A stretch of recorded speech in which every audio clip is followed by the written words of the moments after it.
वाह, काय आता मिळाली का चव? होय तर आता मिळाली खरी चव. MDH चंकी चाट मसाला, जीवनाला खऱ्या चवीचे रंग. असली मसाले सच सच MDH.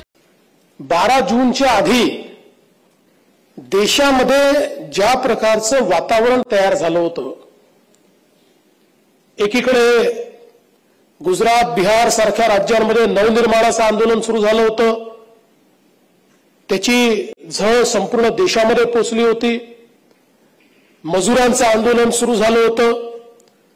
जेपींची मुवमेंट होती, जॉर्ज फर्नांडिसांची मुवमेंट होती, अटल बिहारी वाजपेयींची मुवमेंट होती.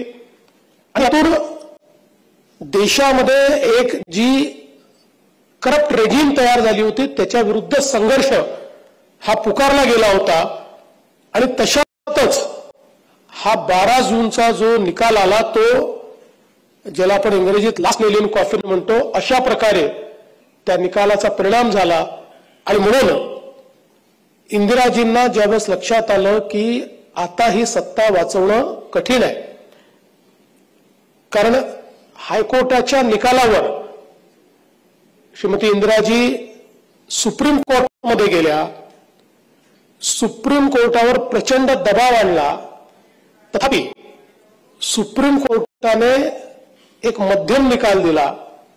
सुप्रीम कोर्टाने सांगितलं की इंदिराजी लोकसभेच्या सदस्य तर राहू शकतील, पण त्या लोकसभेच्या कुठल्याही प्रस्तावावर मतदान करू शकणार नाहीत. त्यांचा मतदानाचा अधिकार आम्ही गोठवतो जोपर्यंत त्याचा अंतिम निर्णय येत नाही. आणि म्हणून त्यांना प्रधानमंत्री तर राहता येत होतं, पण लोकसभेच्या कारवाईमध्ये त्यांना त्या ठिकाणी पार्टिसिपेट करता येत नव्हतं. आणि म्हणून मग ही इमर्जन्सी आणली. इमर्जन्सी आल्यानंतर एकीकडे मोठ्या प्रमाणात विरोधी पक्षाचे जे सगळे नेते होते, लाखो नेत्यांना त्या ठिकाणी जेलमध्ये टाकण्यात आलं, बंद करण्यात आलं. आणि दुसरीकडे ज्या प्रकारे संविधानाची हत्या सुरू झाली आणि मग संविधानाच्या हत्येचं पहिलं जे काही त्या ठिकाणी पाप झालं ते म्हणजे 42वें संविधान संशोधन, ज्याने एक मिनी कॉन्स्टिट्यूशन तयार केलं, एक छोटं संविधान तयार केलं.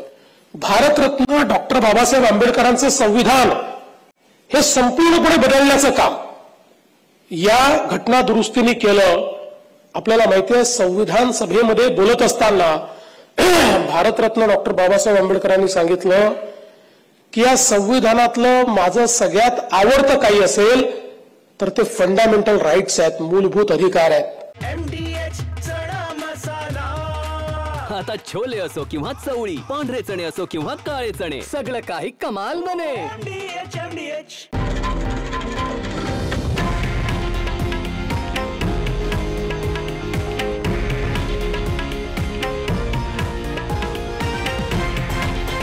हे आहे देशातील नंबर 1 न्यूज नेटवर्क आणि आपण पाहत आहात TV9 मराठी, एकमेव.